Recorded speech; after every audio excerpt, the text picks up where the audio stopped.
Magkano yan? 95? 85? 80 na lang. Matamis ba yan, te? Opo, ma'am. Pwede tikim? Pwede po. Tikman niya na po.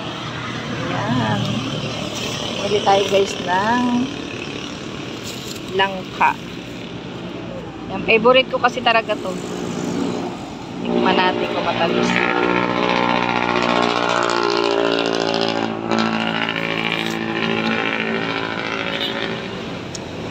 Tamis naman.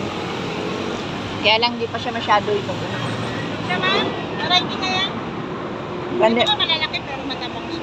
Pero sakto yan mga bukas, ganun. Tulog na yan. Pangit na yan pag nag-override. Tubig. Kapag ganyan mga naka-plastic na, medyo may ano na eh. Ano po? Sabi May niya last. lang yan, ma'am. Ayan. Nag-ice talaga siya. Pero yan talaga. Ang avocado nyo magkano? Mahal, di ba? 80 ang kilo. Mga ilong na rin yan. Mga ilong. Oh, sakto na yun. Sige na. Thank you, te. Ayan po. Let's go na. Ayan guys, matamis naman yung ano. Yung nabili natin langka guys. 85 ang, ay 80 ang kilo guys. Ang langka.